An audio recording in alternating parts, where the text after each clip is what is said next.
पिंपरी चिंचवडमध्ये इमारत कोसळून घडलेल्या दुर्घटनेतील या सगळ्या ढिगाऱ्याखाली दबलेल्या 8 कर्मचाऱ्यांना 70 तासांनंतर बाहेर काढता आलेलं नाहीये। पिंपरी चिंचवडमधल्या मोशी या परिसरामध्ये असलेल्या कचरा डेपोमध्ये जे बांधण्यात आलेलं एक इमारत होती, या इमारतीवर कचऱ्याचा डोंगर कोसळलेला होता आणि त्यानंतर ढासळलेल्या इमारतीमध्ये एकूण 23 कामगार अडकलेले होते। त्यापैकी 5 कामगार घटनेच्या काही मिनिटात बाहेर पडलेले होते, तर 9 जणांना बचाव दलानं सुखरूप बाहेर काढलेलं होतं। मात्र इमारतीच्या आत अडकलेल्या उर्वरित 8 कर्मचाऱ्यांना अजूनही बचाव दल बाहेर काढू शकलेलं नाहीये। या घटनेला 70 तास केव्हाच उलटून गेलेले आहेत। तरीही प्रशासनानं अत्याधुनिक मशीन्स आणून आता इमारतीचा ढाचा तोडण्याचं काम सुरू केलेलं आहे। इमारतीच्या तळमजल्यापर्यंत पोहोचण्यासाठी प्रयत्न सध्या केले जात आहेत।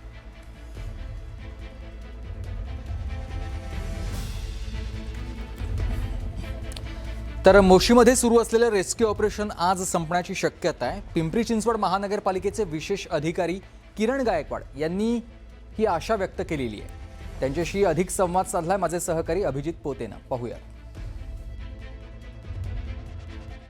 मोशीमध्ये घडलेल्या इमारत पडल्याच्या दुर्घटनेला आता 70 तासांपेक्षा अधिकचा कालावधी उलटून गेलाय, पण बचाव कार्य अजूनही सुरूच आहे। आपल्यासोबत किरण गायकवाड आहेत, जे विशेष अधिकारी आहेत पिंपरी चिंचवड महानगरपालिकेचे। काय आता सध्याचं स्टेटस आहे, किती वेळ अजून लागू शकतो, आतली काय परिस्थिती आहे, हे सगळं आपण जाणून घेणार आहोत। सर, 3 दिवसांपेक्षा अधिक कालावधी उलटलाय, 70 तास झाले, काय आजची परिस्थिती आहे, अजून किती जण आत असण्याची शक्यता आहे? जवळपास आता या घटनेला घडून 65 तासांपेक्षा अधिकचा काळ झाला आहे आणि या अधिकच्या काळामध्ये आतमध्ये जे फसलेले नागरिक आहेत, 8 नागरिक आतमध्ये फसल्याची शक्यता आहे। त्यांना बाहेर काढण्याचे शर्थीचे प्रयत्न सर्व यंत्रणांचे सुरू आहे। NDRFच्या नेतृत्वाखाली हे संपूर्ण ऑपरेशन आपण ॲक्टिवेट केलेलं आहे आणि आता वेगवेगळ्या यंत्र सामुग्री जी आहे, मशिनरी आहे, तिथे त्या इमारतीच्या जो दुर्घटना घडण्याचं कारण आहे की मोठ्या प्रमाणावरती कचरा त्या इमारतीवर आला आणि त्या इमारतीवर आलेला जो कचरा आहे तो बाजूला केल्यानंतर तिथे स्पेस तयार होईल आणि काम करणं आणि त्या इमारतीमध्ये सुरक्षित प्रवास आतमध्ये प्रवेश करणं ते आपल्याला शक्य होईल। त्यासाठी जी जागा आहे तर कचरा हटवण्याचं काम दिवस रात्र सुरू होतं। त्यानंतर आता त्या इमारतीचा वरचा जो मजला आहे तो मजला आपण अत्याधुनिक मशीन आणलं, त्या मशीनने तो क्रश केला आणि तो वरचा जो राडारोडा आहे आता जो क्रश केलेला तो बाजूला सारून आता इमारतीच्या ज्या भागामध्ये शक्यता आहे की नागरिक फसलेले आहेत, अडकलेले आहेत, त्या ठिकाणी प्रवेश करण्याचा ह्या संपूर्ण बचाव पथकाचा प्रयत्न राहणार आहे आणि तो आणखी आता हे हटवल्यानंतर साधारणपणे आज दिवसभरात ह्या सर्व घडामोडी घडतील। म्हणजे आज रात्रीपर्यंत हे रेस्क्यू ऑपरेशन कंप्लीट होईल असं वाटते तुम्हाला? नाही, तिथे जे इमारतीच्या आजूबाजूला जो जागा आहे ती जर रिक्त झाली, त्या रिक्त जागा करण्यासाठीचा जो वेळ जातोय ती जागा रिक्त झाली की आतमध्ये सुरक्षित प्रवेश केला की आत फसलेले नागरिक निश्चितपणे आपण बाहेर काढू। सर, काय आकडा असावा, किती जण आत असण्याची शक्यता आहे? 8 हा आकडा ऑफिशियली आहे, 8 जण अजूनही आत आहेत असं शक्यता आहे तुम्हाला की अजून? मिळालेल्या माहितीनुसार इथे जवळपास 23 नागरिक आतमध्ये होते, पैकी 5 इमारत कोसळल्यानंतर लगेचच बाहेर आले आणि त्यानंतर आपण 9 नागरिकांना यामध्ये रेस्क्यू ऑपरेशन राबवून त्यांना बाहेर काढलं। त्यानंतर 9 नागरिक आतमध्ये असल्याची शक्यता होती, मग पुन्हा सर्च ऑपरेशन सुरू केलं, त्यामध्ये एका व्यक्तीला आपण बाहेर काढू शकलो, परंतु ते मृतावस्थेत असल्यामुळे आता आत 8 जवळपास नागरिक आतमध्ये फसलेले आहेत आणि त्यांना बाहेर काढण्यासाठी आमच्या संपूर्ण यंत्रणांचं शर्थीचे प्रयत्न सुरू आहेत। सर, नातेवाईकांचं काय म्हणणं आहे? नातेवाईक गेल्या 2-3 दिवसापासून इथेच आहेत, त्यांचं काय म्हणणं आहे? त्यांच्याशी संपर्क तुम्ही साधताय? काल मुख्यमंत्र्यांनी देखील बैठक घेतली, आयुक्त साहेब स्वतः होते बैठकीत। नातेवाईकांच्या भावना आम्ही समजू शकतो आणि जो कालावधी उलटलाय तो पण विचारात घेतला, त्यांच्या भावना तीव्र होणं साहजिक आहे, परंतु त्यांच्या भावनांमध्ये देखील आम्ही सर्वजण सहभागी आहोत। आमचाही प्रयत्न आहे की जलद गतीनं ते आत अडकलेल्या लोकांना बाहेर काढणं आणि त्यासाठी संपूर्ण यंत्रणा आमची दिवस रात्र काम करते आहे। सर, एक शेवटचा प्रश्न, नवीन काही कागदपत्र हाती लागले, त्याच्यानुसार जी परवानगी होती ते फक्त तळमजल्याला वरची होती आणि वरचे जे 2 मजले आहेत ते बेकायदेशीर होते, मग याला परवानगी नव्हती का या बांधकामाला? आणि अनधिकृत असल्यामुळं ही सगळ्या घटना घडली, वेळेत कारवाई करता आली असती, टाळता आली असती काही घटना? आता सध्या आम्ही सर्वोच्च प्राधान्य आहे ते आत जे फसलेले नागरिक आहेत त्यांना बाहेर काढण्यासाठी दिलेलं आहे आणि ह्या ज्या बाकीच्या ज्या गोष्टी आहेत त्या ज्यावेळेस आम्ही यातनं हे सर्व ऑपरेशन पूर्ण होईल त्यानंतर त्या गोष्टींचा विचार केला जाईल निश्चितपणे. कारवाई होईल सर जर कोणी दोषी आढळलं तर या सगळ्या निश्चितपणे त्या संदर्भामध्ये देखील होईल, पण आता सध्या सर्वोच्च प्राधान्य जे आहे ते बचाव कार्यासाठी आपण दिलेलं आहे.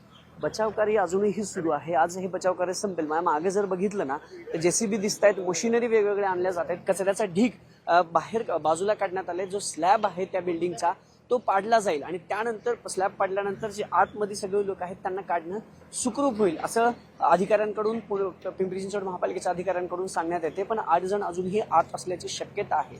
खरं तर आज हे बचाव कार्य पूर्ण झाल्यानंतर हे सगळे सुखरूप बाहेर येतील ही अपेक्षा आहे. पण जे दोषी असतील त्यांच्यावर पिंपरी चिंचवड महापालिकेकडून कारवाई खरंच केली जाईल का? परवानगी नसताना जे 2 मजले उभे केले अनधिकृतपणे त्याचं काय? त्यांच्यावरती कारवाई होईल का? स्थानिक लोकप्रतिनिधींनी जर याच्यात लक्ष घातलं असतं तर ही घटना टळता आली असती का? हे सगळे प्रश्न निवृत्ती देत आहेत. पण आता देवाकडे हेच मागणं आहे की जे आतमध्ये आहेत ते सुखरूप बाहेर यावं. कारवाई मुख्यमंत्र्यांनी काल आश्वासन दिले की यात दोषी कुणीही असेल तर त्यांच्यावर कारवाई करण्यात येईल. महापालिकेनं हा परवाना देताना कुठले निकष लावले होते हे देखील या सगळ्यामध्ये पाहिलं जाईल. कॅमेरा पर्सन सचिन हंसाटेसह अभिजित पोते, न्यूज 18 मराठी, मोशी, पिंपरी चिंचवड. मोशी कचरा डेपो मधल्या प्रशासकीय इमारतीच्या केवळ तळमजल्यालाच परवानगी होती, इतर 2 मजल्यांना परवानगी नव्हती. हे आता समोर आल्यानंतर आयुक्त विजय सूर्यवंशी यांनी पत्रकारांच्या या प्रश्नाबाबत विचारलेल्या किंवा या प्रश्नाला टाळत उलट पत्रकारांवरच संताप व्यक्त केलाय. आता रेस्क्यू ऑपरेशन मुख्य उद्देश आणि त्याबाबत चौकशी करतो असं सांगत त्यांनी पळ काढलेला आहे. पाहूयात.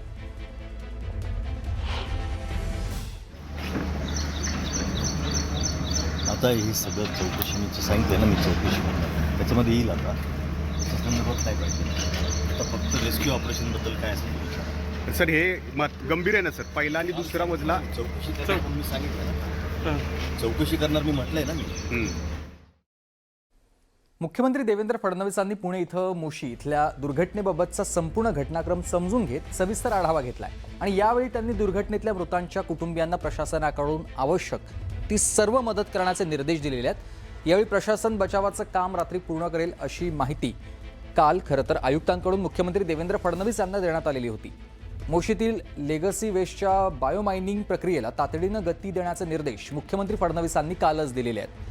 याशिवाय दररोज प्रक्रिया न होता साचणाऱ्या सुमारे 100 टन कचऱ्यावर तातडीनं प्रक्रिया करण्यासाठी स्वतंत्र आणि प्रभावी व्यवस्था उभारण्याबाबत देखील प्रशासनाला आवश्यक निर्देश यावेळी त्यांनी दिलेले होते. यावेळी आमदार महेश लांडगे, महापौर रवी लांडगे, पिंपरी चिंचवडचे पोलीस आयुक्त, महानगरपालिका आयुक्त आणि इतर सगळेच वरिष्ठ अधिकारी उपस्थित होते. कालची ही बैठक आहे.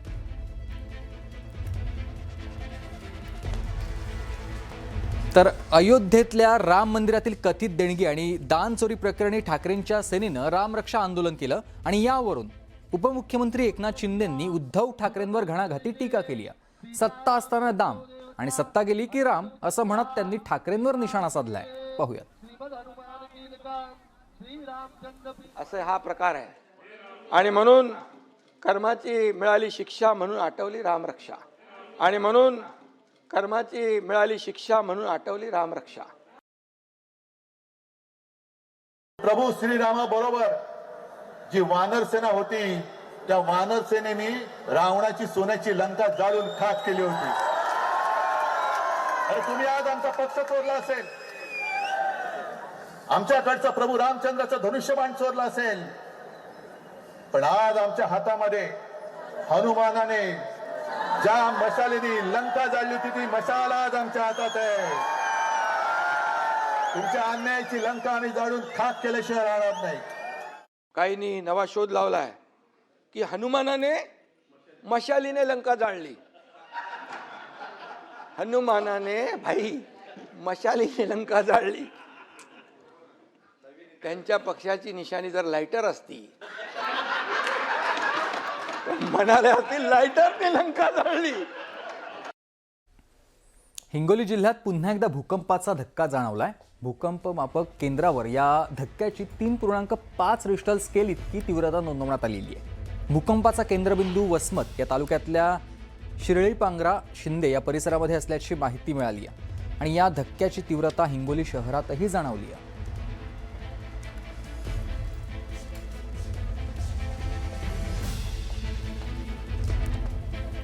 तर 3.5 रिश्टर स्केल इतक्या तीव्रतेचा हा भूकंपाचा धक्का हिंगोलीमध्ये जाणवलेला आहे. त्यामुळे काही भागामध्ये घरांना तडे गेलेले आपण पाहतोय. मोठं नुकसान झालंय. राज्यभरामध्ये आता अन्न आणि औषध प्रशासनाकडून कारवायांचं सत्र सुरूच आहे. अन्न आणि औषध प्रशासनानं 9 जुलै रोजी राज्यभर विशेष तपासणी मोहीम राबवत वेगवेगळ्या ठिकाणी धडक कारवाई केली आहे. मुंबईतल्या घाटकोपर, नवी मुंबई, पुण्यासह नगर आणि नांदेडमध्ये एफडीएच्या पथकानं कारवाई केलेली आहे. वेगवेगळ्या कारवायांमध्ये मोठ्या संख्येनं भेसळयुक्त पदार्थ जप्त करून नष्ट करण्यात आलेत. दरम्यान या कारवाई दरम्यान दूध आणि दुग्धजन्य पदार्थांच्या 5 ठिकाणी तपासणी करून 2252 लिटरचा साठा जप्त करण्यात आला आहे. तसंच प्रतिबंधित अन्नपदार्थ, पान मसाला आणि गुटखा या प्रकरणात 8 FIR दाखल करून 13 जणांना अटक करण्यात आलेली आहे. यावेळी सुमारे 41.6 लाखांचा साठा जप्त करण्यात आलेला आहे. यासोबतच राज्यातल्या 58 हॉटेल, रेस्टॉरंट आणि ढाब्यांची तपासणी करण्यात आली असून 26 सुधारणा नोटिसा देण्यात आलेल्या आहेत. तर 4 आस्थापनांचे परवाने निलंबित करण्यात आलेले आहेत.